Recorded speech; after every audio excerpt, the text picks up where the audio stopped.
It's finally here! Yes, after years of hype, speculation, cameo trailers, delays, and peeing, Death Stranding is out in the wild. Many have been on tenterhooks for the promise of Hideo Kojima's magnum opus, a game that strived to be as much a work of art as a product, and featuring an all-star cast including Norman Reedus, Mads Mikkelsen, and Lindsay Wagner. But with all this pretense and posturing, is it actually a good game? Watch on to find out.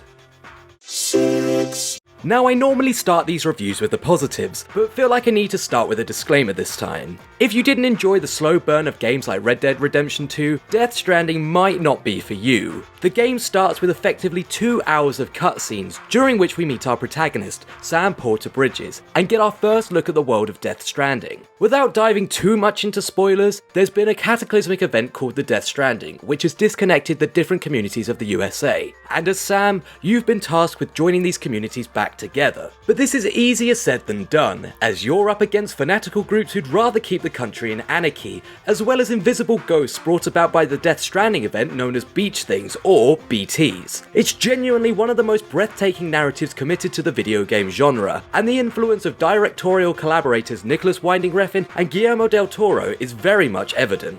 Looking to gameplay, this is another element that's already proving to be immensely divisive. At its core, it's very similar to the likes of Breath of the Wild, in that you traverse an expansive world with degradable items and at times, hostile weather conditions. But, whereas you're never far away from combat in Breath of the Wild, altercations are few and far between in Death Stranding, and I can appreciate that to some, this could make the game slow and even at times laborious. But I would argue it's how you approach the game. It works best if you treat it as a survival sim, where you have to pack the right supplies and choose the best route to complete your next mission. For 90% of the experience, the antagonist is the world around you, and the puzzle solving that goes into dealing with these dangers can be really rewarding. Of course, there are enemies you can fight, but you don't encounter these until around the 10-hour mark. This is where the Metal Gear influence is most apparent, and if you enjoyed Phantom Pain, you're bound to enjoy these segments. Death Stranding is arguably at its most ambitious in its pseudo multiplayer. Now, there's no multiplayer mode as such, rather there's an always online element in which items players leave in their own game will be discoverable in other players' worlds. Now this sounds complicated, but basically means you can complete others' delivery missions for shared rewards, or combine to work on jobs too big for one person, like building a nationwide highway amongst other collaborative tasks. Although the scale of this feature won't be fully realised until weeks after launch, it serves as a very meta extension of the game's message on reconnecting the world.